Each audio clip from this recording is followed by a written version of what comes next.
Hey everyone, welcome back to another episode of the NGA podcast, where we dive into all things gymnastics. Whether you're coaching, cheering from the sidelines, or a gymnast trying to reach that peak performance, this podcast is your go-to source for expert tips and inspiring stories that will empower you to excel. I'm your host, Rebecca Grady, and I'm here with my incredible co-host, Mike Nador.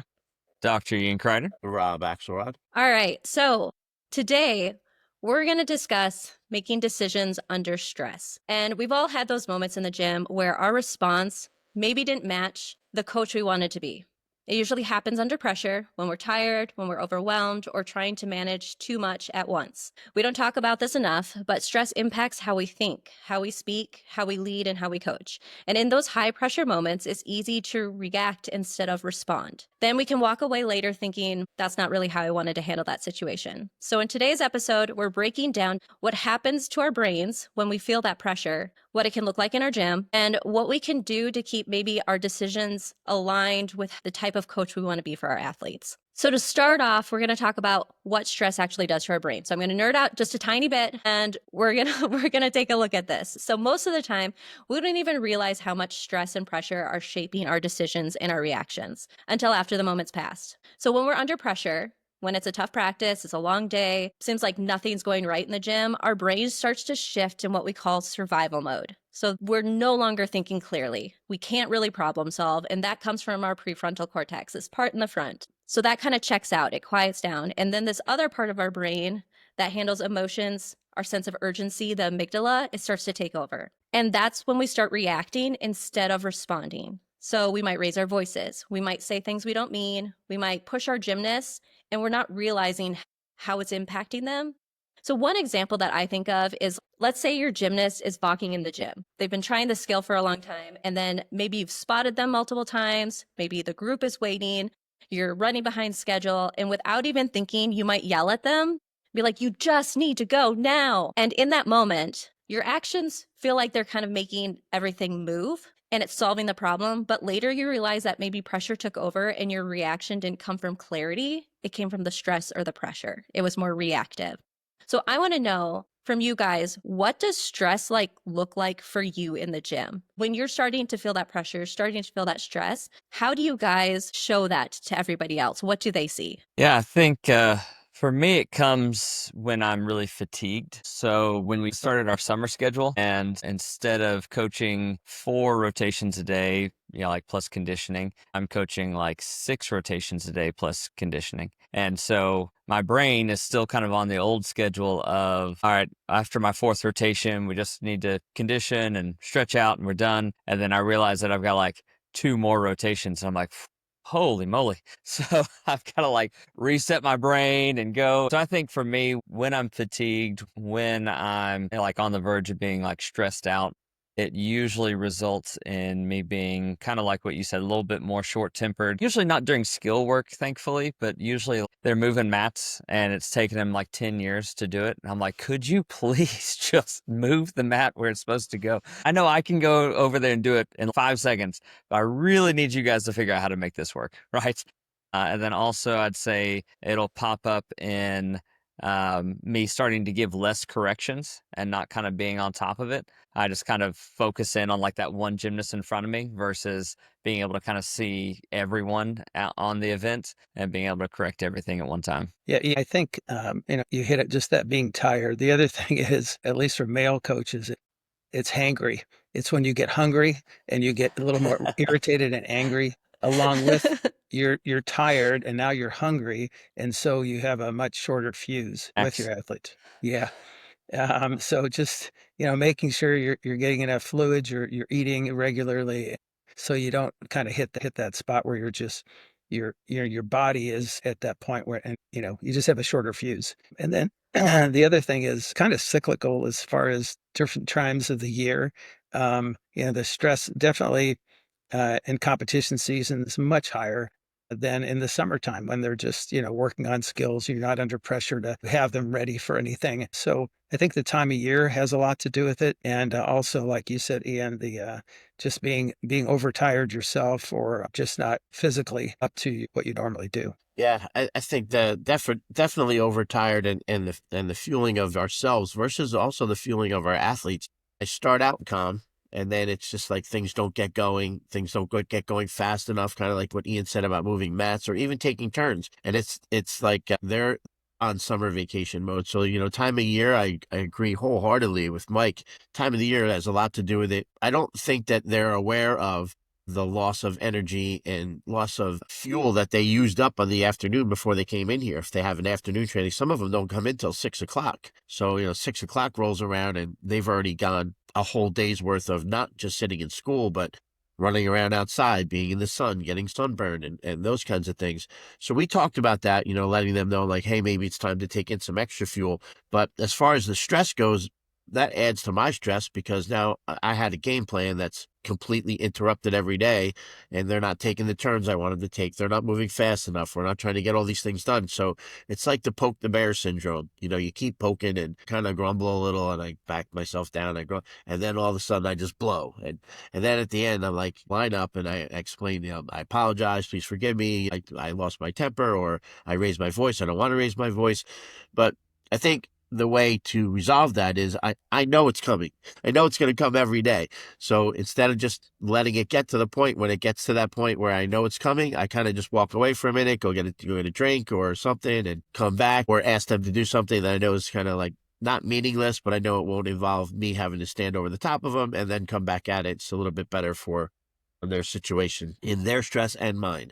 But yeah, the time of year has got a lot to do with it. If we're tired, I'm traveled like 6 weekends in a row. If we left on like a Wednesday, we get home on like a Sunday, or even get home on Monday and then come right into gym. There's no rest for ourselves. So we're going to be short tempered. So I think a way to deal with that is I let them know, like, hey, I just got back. I came from the airport today. I'm a little bit tired today, so girls, bear with me. So this way, if I do fly off the handle, or which it doesn't happen often, but it's just if I'm just short in general, it's not the same as my happy-go-lucky me all day. Yeah. Yeah, I think one thing I noticed also is that the athletes, they don't have a calendar in front of them. They don't have a perceptual clock that says, hey, you only have this many workouts until your competition day. I mean, they just think, oh, it's like, I got lots of time. And in reality, you're sitting there going, no, not counting weekends, not counting the day you might be sick. This is how many workouts you have to accomplish what we're trying to accomplish. And I think they don't really understand or have that time clock or that calendar in front of them. So I think visually as a coach, it's always good to show it to them and just say, hey, here's the calendar. This is how many days that we have to train if you're here every day. And this is how many hours. So you have a total of this many hours before your next competition. And when I lay out my periodization for the year, I actually put the days in and I say, okay, there's this many days till this competition. And then there's this many days to the next competition. So they can see that up front, and it gives them a better concept. And it lowers my stress if they understand what my stress is, as far as they only have so many workouts to be ready. Yeah, I think I like that too. It's that some of the kids are on such a time schedule and such a very tightly written out schedule for them that adding more to their schedules actually stresses them out more. But it does help me to understand my stress. So do you guys feel like you're pretty aware of, we call them triggers, but aware of those things that start to show you that you're getting to that point? Rob, you're really good at, you tell me you're like, I step away all the time. But what are those physiological cues, those things that go on inside you that you're just like, oh my gosh, I'm going to blow? So for me, I start to get really uncomfortable in my skin. I feel like I start moving around a lot. Are there anything that you guys notice that, oh, this is my breaking point that I need to step away? Yeah, for me, I feel like I have the need to like take a really like deep breath and exhale long. And it's a good way to like calm yourself down. And it's probably because my heart rate is starting to increase. But that time where I might just kind of blow it all off there and just kind of go, okay, all right, let's reset, let's refocus, that sort of thing. Mikey? Oh, do you want to comment from me? I just was, if you had one. I'm so old that I'm very in tune with my body and mind, and I see it coming on, and Miles like away. Rob does, I think Rob does. You have to just step away. Sometimes you have to step away, and if it happens to be a whole group, talk to the whole group. If it's just one kid in the group that's setting you off, pull him aside and talk to him and explain, kind of what, time of year it is, what we're trying to accomplish. Because you may have, one of your athletes is not getting it.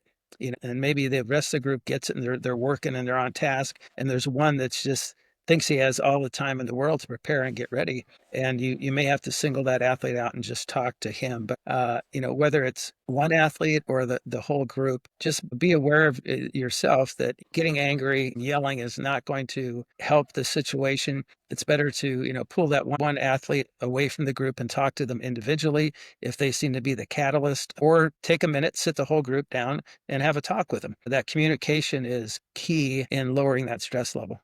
I think now that you said that, I didn't have to dig too deep into my memory or think about what it is. I remember when I would get frustrated, I would fold my hands and that would help me to calm myself. But then I would start to twiddle my thumbs and the kids would be like, uh-oh, like he's twiddling his thumbs.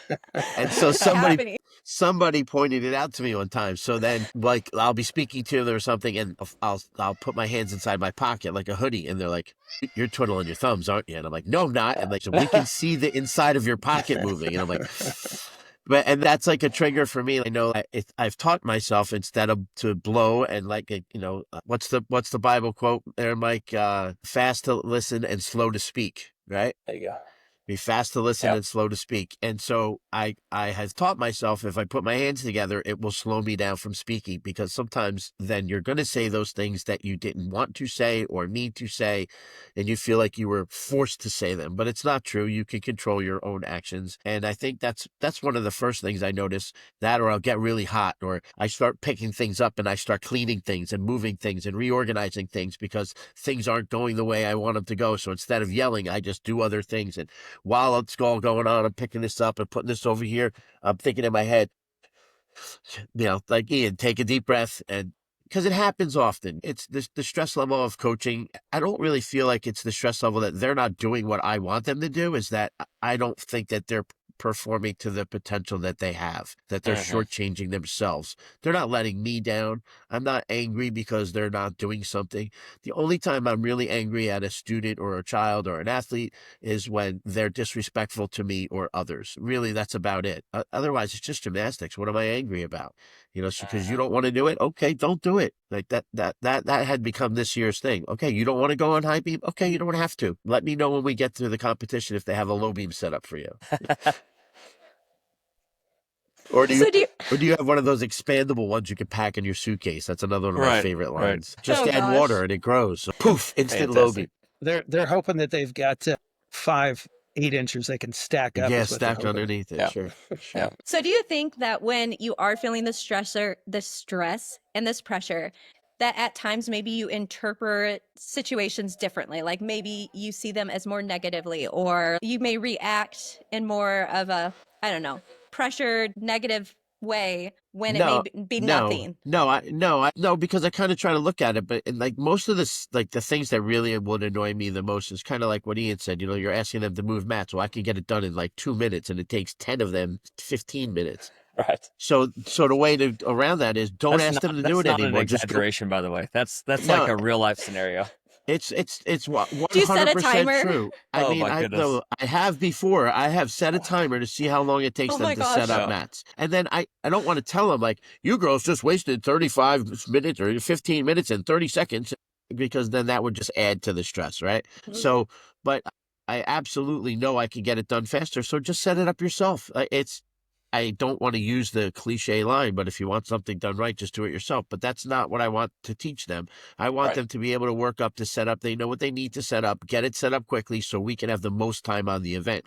But those things, they'll set me off, but it's not a negative thing. But if I'm on floor and the assignment is 3 double tucks, 3 double pikes, 3 full outs, then 3 back twistings and 3 front twistings, right? There's 12 tumbling passes, and I'm 3/4 of the way into it and they're on number 6. Like, that's a negative impact for me to them, because the assignment was 12 tumbling passes and you're at 6 and we have only 25% left of our time to go. So how do you turn that not into a negative? You just have to speak nicely about it. Yeah, I've set up a clock on an iPad and just say, this is how much you get done, and this is the time you have, and hit the clock so that they can see the clock. And then I transfer my stress to the iPad when they've got it. Right. And they're looking at the iPad going, oh my gosh, I'm not even halfway done.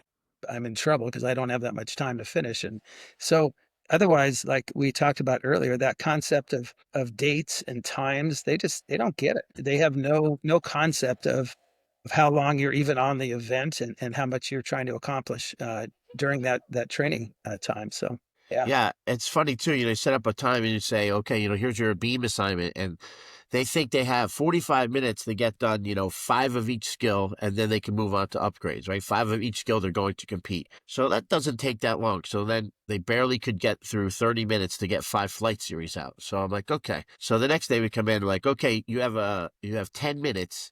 And everybody has their own line on a board, and you get to make tally marks. How many flight series can you do in 10 minutes? And you see like 16, 17, 18. I'm like, huh. Like for 30 minutes yesterday, you couldn't get done 5. But okay, excellent. Like, so use it in a positive, So explain that to them in a positive. And the same thing with like dismounts. It takes, 10 minutes and they got 1 dismount in, but they had 10 minutes to do dismounts the next day and they did 12. Like, okay. Fantastic. So yeah, I think setting it up and using those as a positive can like deflate the stress that's in the gym. Yeah. I I'm think all about deflate stress. Yeah. No such I thing think, as no stress. the benefit of us 3 is we've been in this. I'm the most junior member of this panel here, and I've been coaching like 18, 19 years now, right? So, and we've all You're a toddler. You're a toddler, Ian. You're a toddler. just a toddler, just a babe in the and so I think yes, like 19 years ago, 15 years ago, stress affected me way differently than it does now, right? I'm more mature in my coaching style. I'm more mature just as a person. I'm more aware of myself and how I respond to things. And I've seen enough people now in my life respond to things poorly and go, "Ooh, I don't want to do that." Right. And so I've had that time to kind of reflect on myself and my reactions to where I almost never react the way that I don't want to react. Right. I usually have enough sense and enough awareness in myself to kind of take a step back if I need to and reset things. But I know as a brand new coach, I did not have that awareness or that ability probably. And I was, maybe a little bit more hot-headed and a little bit more short with my words and a little bit more confrontational and that sort of thing, where now I can save my confrontation for when it's actually important and needed, and it's never towards the kids. Well, What? I want to say for the record that I too am more self-aware as the years go on, but I am not more mature. Just saying. So make sure I put that out there. Not, As good, you guys are not as, at as you all. guys are talking, I'm thinking something I say to the boys if that starts to happen. I said, "Hey, don't get me out of my good mood." So they're aware that there's something they're doing that's stressing me out. Yeah, hey, don't get me out of my good mood, guys. That's When right. I was a youngster, I worked in a auto parts like a garage, like a warehouse. We had to pull orders for different places. This guy used to have this cigar in his mouth, and he'd walk around and just hanging out, just to look at me, go, "Don't get on my bad side, kid! Don't get on my bad side!" And so every once in a while, I'll throw that out there to the kids, and they just look at you like, "What are you talking about? And who talks like that?" Like a cartoon character. So why do you think your reactivity changes over time? Why do you think you were more reactive as young coaches and now it's kind of mellowed out? Well, I think as a really young coach, it's just literally the development of your brain, right? Like guys' brains don't mature until they're like 26 or something, like they're 46 or what 52. is it? That's 52. That finally you finally matured. But it takes a long time, especially for guys, for their brain to actually mature. I think, right? Isn't that right, Becca? Yeah, we're Yeah. just going to leave it at that. Now wait a minute. So, and I think I'm that's a big part of it. twiddling Is my just thumbs, literally. so I'm starting to get stressed out over that answer. Rob's starting to move. That's It's right. it's That's almost right. like no comment, So. Yeah. Okay. But yeah, and that's part of it, right? And literally, your brain hasn't matured enough to give appropriate responses to situations. And then you just haven't had enough life experience. I think you haven't met that confrontational parent yet, or you haven't had that kid that just refuses to work for you, or you still kind of have those rose-colored glasses on where you go, "Oh, every single one of my kids are going to make it to level 10. All this army of level 3s, they're all going to stick with it," but then you haven't had that, I guess, heartbreak or that moment of like 10 kids leaving your program in 1 year and that sort of thing. So You just haven't gone through those experiences yet. So how would you know how to react to them?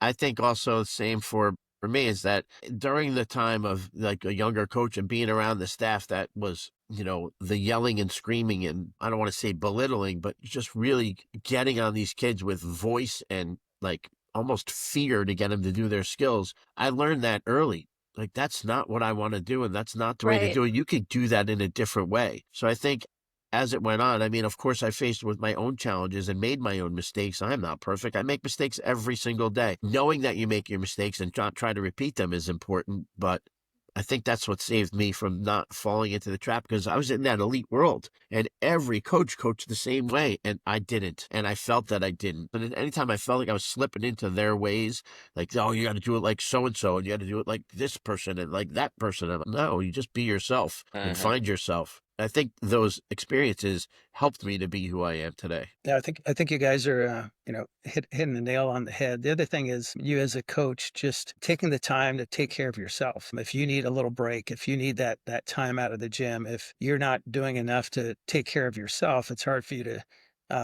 take care of your athletes in your gym and keep that stress level down. If you're not taking that time yourself to de-stress and do some of those things personally. Yep. Yeah, I think we put a lot of stuff like, sorry, Ian, you can go. Oh, okay. I was just gonna say a benefit for me is growing up, I had a very like humble coach. So he didn't necessarily know a lot about upper level gymnastics. Like he only made it to level 7, I think, in his own gymnastics career, and then did like some cheerleading and stuff like that. And so when he came back to the sport, we were already at the level that he had kind of peaked at. And so there was a lot of just humility with him going, hey, we're going to go over to this clinic or we're going to go over to this gym and train with them for the weekend. And then we're going to come back and try the things that we learned. And hey, I'm not perfect, but we're going to figure this thing out together. And we'd all study the code of points together and we'd all learn the rules together and we'd all learn skills together. And it was just a big learning process. And so I think that was a benefit for me. I certainly could have turned out a lot worse or started off my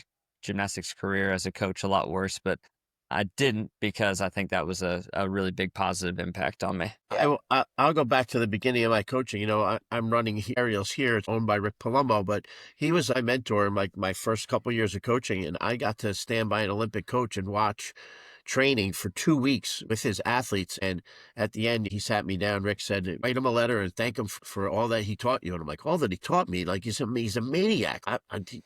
He said, yeah, but he doesn't have to know what it is that he taught you. Just thank him for the opportunity and thank him for all of the time that he allowed you to spend with his athletes. And he doesn't have to know that he taught you what not to do and what you'll never do in your career. And I wrote that letter. And that, 40 years, almost, I don't want to say that because I look old, but 30 something years later, 20 years later, 15 years later, still think about that often, about that letter that I wrote.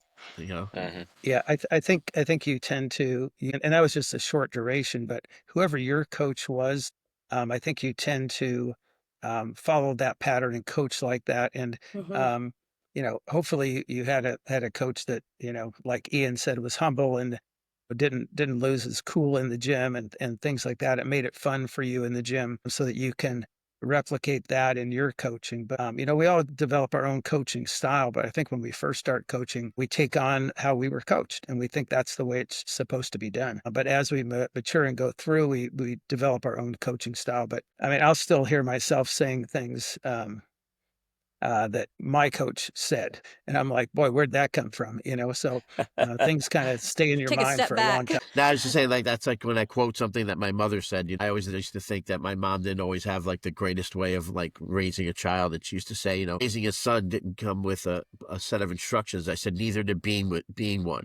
But she'll say something that, and I'll quote my mom, and then I get angry, and the girl's like, oh, he's quoting his mom again. So, because I know that I get upset that she was right, but she was right about a lot of things. But doesn't mean our coaches were right the way they spoke to us. Things like, hey, if the pain becomes too intense, you'll pass out. Don't worry about it, So, Oh gosh. Oh my gosh. and I still use that sometimes. I'm like, you'll be okay. If the pain becomes too intense, you'll pass out. Don't worry. You'll be fine. Yeah. Yeah. One of my coworkers used it. to say that her coach used to tell her that gymnastics isn't for you. You should join the bowling team. It's like the bowling team. Interesting. Gosh. So what I was going to say is, so two things. One, what you guys were just talking about is like when we do get stressed and we feel a lot of pressure, we do resort back to, I don't want to say like unhealthy coping, but maybe more negative ways of coping, because that's just what we know and how we were coached before. We'll jump back to that stuff just because it's already ingrained in our subconscious. Oh, we just pull this forward. It's easy for us to respond that way. But another thing I was going to say is that the reactivity from being younger versus older, I think new coaches, I don't know if we put this on new coaches or if new coaches just put it on themselves, this idea that they have to be a good coach quickly, that they need to excel, that they need to learn everything. So I think that they're spending so much time outside of the gym, in the gym, trying to make sure that they know everything so that they show this level of wisdom that they want to have, that I think that increases their reactivity when they're in the gym too, because they're having these such high expectations for themselves and their abilities that when their athletes aren't doing what they hope they'll be doing,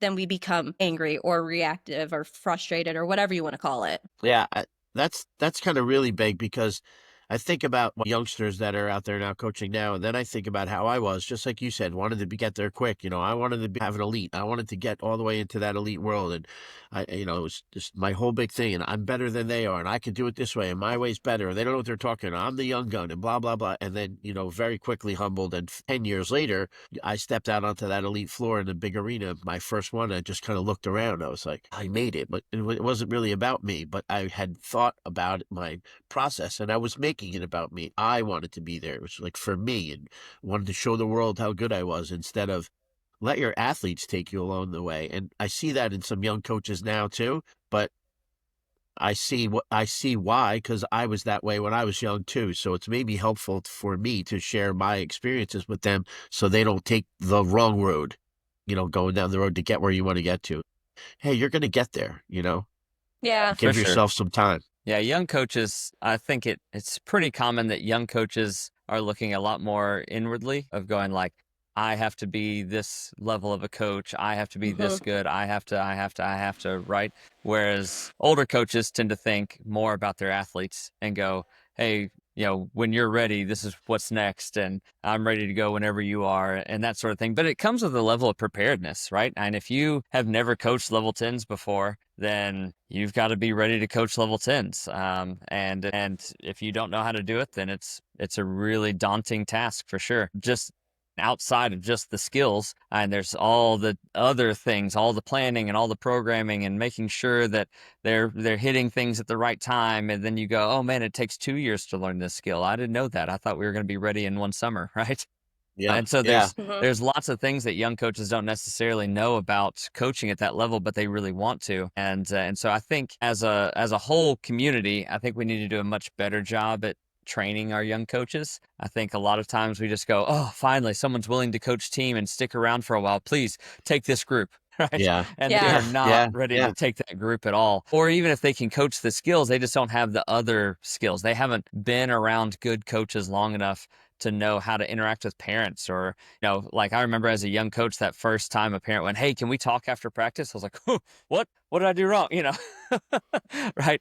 And so young coaches just kind of need to be brought underneath a wing every once in a while, and maybe a lot more often than they are right now, and trained up through a process versus just going, all right, you know how to coach the skills, go for it. Yeah, that's a huge thing of taking them under your wing. I had that done for me, but I feel the younger coaches of today, they don't want to be taken under somebody's wing. They want to show you they can do it all themselves because they got their own self little Instagram taught me how to teach a Takachev. Right. I could teach a full in one day. Like, no, you can't, but okay, go ahead. And so, speaking of that first level 10, I had my first level 10, and again, I had my mentor. I used to talk to him all the time. We lived in different states, but I was coaching in Jersey and he was in Pennsylvania. And he's like, you need to get rid of that level 10 and send her somewhere that she can get what she needs. I'm like, what are you talking about? It's my level 10. And he's like, you have no idea what you're doing. She needs to go. You're going to do a disservice to the athlete. And I sat on that long and hard. And guess what? I sent that athlete away. And that athlete went on to get a college scholarship, full college scholarship. But the following year, I had a group of 3 level 10s, and it was time for me to take on my own group. So it was a hard thing to do.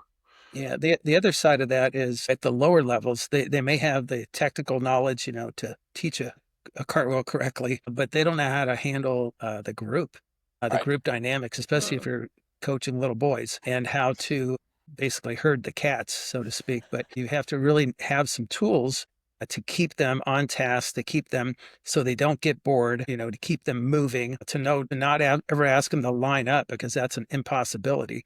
I mean, all those things that you do in teaching that young coach is sometimes not the technical aspect of the sport, but more of how to handle that age group. And then it rolls right into those teen years. Like I always tell coaches that are dealing with rough situations and stressful situations with teenagers that they're coaching. And I just say, pick your battles because there's some things that are really important that you can't waver on, and other things you just got to let go because you'll drive yourself crazy. I mean, simple things like the kid's hair is too long and it keeps falling in his face and he won't tie it up. Just let it go. It's not that big a deal. Versus, he cusses under his breath. Well, that's a big deal. You got to talk to him about that. So how to deal with not so much the technical aspect, which is important, but also the mental aspect as they kind of grow through each stage of life that they go through. Mm-hmm. Yeah, and like almost anyone can learn how to teach the skill. And the technique of gymnastics is complicated, but not so complicated. I won't say everyone, but almost everyone can learn how to coach gymnastics if they really want to. And then like a level above that is like spotting. And spotting is not something that everyone is good at. And it's the same thing as like there's a reason why not everyone can walk and chew gum at the same time. There's a reason why people have trouble riding bikes or throwing and catching a ball or those sorts of things, right? There's a level of coordination there that just not everyone has a God-given ability to be able to do. Again, but a lot of people can learn how to spot, right? But then those soft skills of dealing with parents and dealing with kids and lesson planning and those sorts of things, now there's an even fewer number of people that can handle that sort of thing. So, and there's a reason why there's always a need for coaches in gymnastics. For sure, there's other reasons, but just learning the skills of being a coach outside of technique and spotting is one of those things that is difficult. Oh yeah, learning those skills of communication, understanding, knowing that all your athletes are different and that you need to figure that out. Figuring out how to have those different relationships with them, working with parents. I feel like that education is so much, I don't want to say more important, but it's definitely a level up above like learning how to actually coach the skills. Okay, so if we could talk about how we can help people figure out, navigate that stress and pressure and how maybe making better decisions when it comes to your athletes or to working with parents or other coaches, whatever it is in the gym, what advice would you give them that you're like, this is something I think is so important that will help you make better decisions in the future when it comes to stress and pressure? Watch this podcast. That's Hang out with us. That's right. Hang out with us a little more. I think one thing would be definitely finding like a good mentor that's been in the sport for a while. And 5 years is not enough to be a good mentor. They're going to know some things, but they're not going to know enough to really help you along your path. They're still learning what their path is, but find somebody that's been in the sport for a long time, especially someone that you admire the way that they react and the way that they handle difficult situations. You like their personality, their character trait, like, those sorts of things. Find that. And if they're producing amazing athletes, that's cool too. But there's lots of coaches that I respect that are in just like really small remote areas. They're really great coaches, but they're never going to have 10 level 10s because they have like a team of 25 kids and that's all that they're ever going to have anyway, just because they're in a tiny town. So, but that doesn't mean they're not a fantastic coach. They've just chosen to work in a place that isn't conducive to really high level gymnastics. Find somebody, I think, that you really respect, you really like the way they coach, and it really, really shows through to positive reactions with their athletes and good healthy interactions. Yeah, I think definitely having a mentor. I mean, my mentor is still my mentor, and I have some close friends, coach friends, that I still call when I'm struggling with something or struggling with an athlete or struggling with an attitude or struggling with, a coworker or whatever, or a life situation that I know is affecting my gym situation, which I feel I do a great job of separating. When I come through the door, it's just all about gym and all about the kids, and whatever's I'm waiting for is outside. It's going to be there when I get there.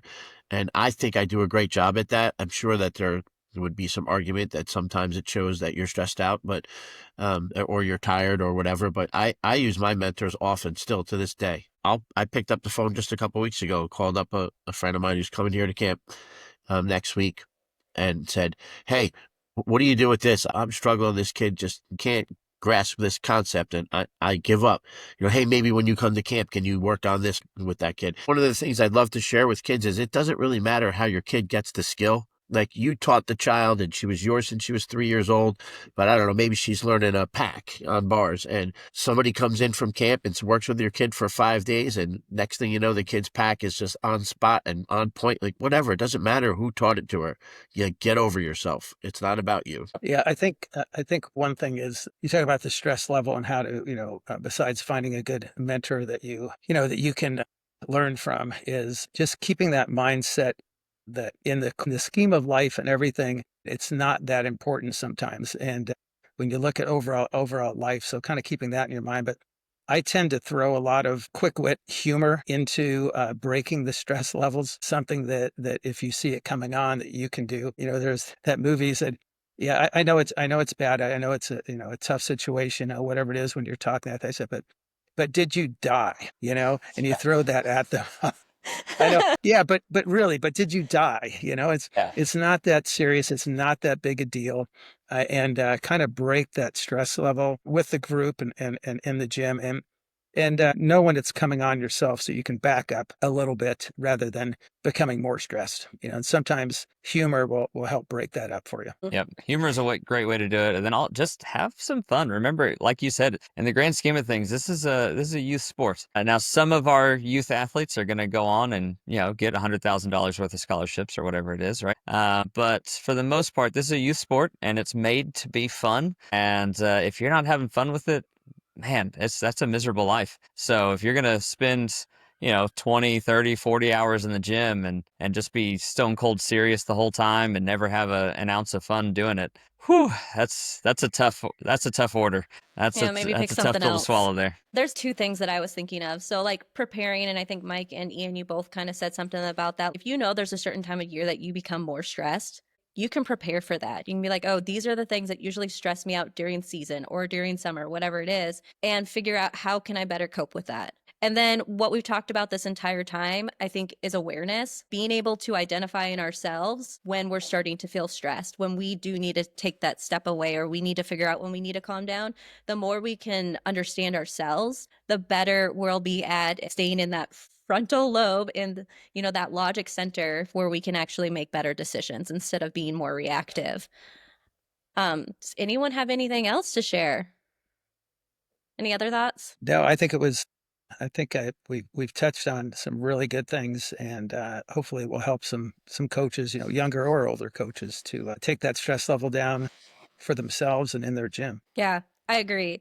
Whether it's giving yourself that pause we talked about, checking your tone, supporting other coaches in those tough moments, remembering that the decisions we make, like Ian said, having fun, and what we're doing in gymnastics, we're trying to shape a culture that is encouraging these young athletes to thrive. So remember, we're always going to make mistakes. You're never going to do it perfect, but just that reflection, trying to be better is all we ask, and then talking to our athletes about it.